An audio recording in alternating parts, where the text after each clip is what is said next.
இதோடய நம்ம என்ன பார்க்க போறோம் அப்படின்னா, கொடுத்து கெடுக்கும் ராகு தசையை பத்தி தான் பார்க்க போறோங்க. அதாவது ஒரு உதாரண ஜாதகத்தை பார்க்க போறோம். அதாவது இந்த ஜாதகர் வந்து பாத்தீங்கன்னா ஆண் ஜாதகம். தற்போது வயசு வந்து பாத்தீங்கன்னா 54 வயசு நடந்துட்டு இருக்கு இந்த ஜாதகரை பொறுத்த வரைக்கும்.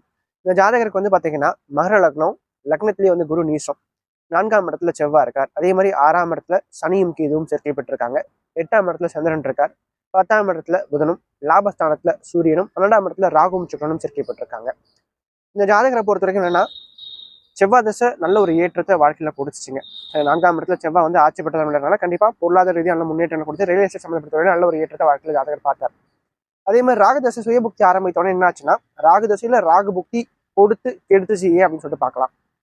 அதாவது ராகு 12ஆம் இடமான அயன சயன போகஸ்தானத்துல இருக்காருங்க. உடன் அதாவது மகரத்துக்கு கேந்திரத்திற்கும் திரிகோணத்திற்கும் ஆதிபத்தியம் பெற்ற சுக்கரனோட சேர்க்கை பெற்று லக்னாதிபதியும் 2ஆம் அதிபதியுமான சனியுடைய பார்வையை வாங்கியிருக்காரு இந்த இடத்துல. அப்போ இந்த இடத்துல பாத்தீங்கன்னா ராகு போகஸ்தானத்துல அமர்ந்து சுக்கரனோட சேர்க்கை பெறும்போது கண்டிப்பா அவர் வந்து தொழில் ரீதியாக நல்ல முன்னேற்றம் கொடுத்தார். சுயதச சுய புக்தியில சரிங்களா. ஆனா சனியுடைய பார்வை வாங்கியிருக்கிறது தப்பு இந்த ஜாதகத்தை பொறுத்த வரைக்கும். அப்போ சுயதச சுய புக்தியில இந்த ஜாதகருக்கு அதிகமான வளர்ச்சி. 1க்கு 2 வீடு கட்டினார். அதுவும் 50 லட்சத்துல நல்ல ஒரு வீடை கட்டினார் சரிங்களா. பொருளாதார நல்ல ஒரு முன்னேற்றங்கள், எல்லா துறையிலையும் நல்ல ஒரு ஏற்றத்தை ஜாதகர் பார்த்தார். கிட்டத்தட்ட கோடிக்கணக்கில் வந்து பணத்தை வந்து சம்பாதித்தார் அப்படின்னு சொல்லலாம் ராகுதச சுய புக்தியில சரிங்களா. அப்பவே நம்ம கிட்ட ஜாதகம் பார்க்கும்போது நம்ம தெளிவா வந்து சொன்னோம், இந்த மாதிரி ஜாதக சுய புக்தி உனக்கு நன்மை செய்யும் போது அடுத்து வரக்கூடிய குரு புக்தியும் சரி சனி புக்தியும் சரி உனக்கு பாத்தீங்கன்னா அதிகமான கஷ்டங்களை கொடுக்கும். எந்த அளவுக்கு ஏற்றத்தை பார்த்தீங்களோ அந்த அளவுக்கு வீழ்ச்சியை பார்ப்பீங்க அப்படின்னு சொன்னோம். அதே மாதிரி வந்து பாத்தீங்கன்னா ராகு தசையில குரு புக்தி ஆரம்பித்த உடனே இந்த ஜாதகருக்கு வந்து பாத்தீங்கன்னா பயங்கரமான வீழ்ச்சி, பெயர் கெட்டு போச்சு சரிங்களா. அதே மாதிரி 2ஆம் இடம் அயன சயன போகஸ்தானம் சரிங்களா. பல பெண்கள் தொடர்பையும் இந்த ராகு தசை சுய புக்தி கொடுத்துச்சு.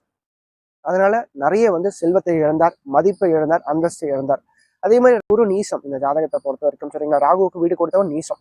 அதே மட்டும் ஏன்னா திக்பலமா இருந்தாலும் கூட நீசம் தான், அதுக்கப்புறம் தான் திக்பலம் சரிங்களா. அதே மாதிரி சனி புக்தி ஆரம்பித்த உடனே வந்து பாத்தீங்கன்னா ஆரோக்கியம் சம்பந்தப்பட்ட பிரச்சனைகள் இவரை வந்து தொல்லை கொள்ள ஆரம்பிச்சிச்சு. கடன் பிரச்சனை சிக்க ஆரம்பித்தார். தேவையில்லாம பணத்தை கொடுத்து ஏமாந்து போனார் நிறைய இடங்கள். அப்போ செவ்வாய் திசை நல்ல ஒரு ஏற்றத்தை கண்ட ஜாதகர், ராகு திசை சுய புக்தி நல்ல ஒரு ஏற்றத்தை கண்ட ஜாதகர் அதன் பிறகு வந்த புக்திகள்ல கடுமையான ஒரு வீழ்ச்சியை தான் வந்து பார்த்தார் அப்படின்னு சொல்லலாம்.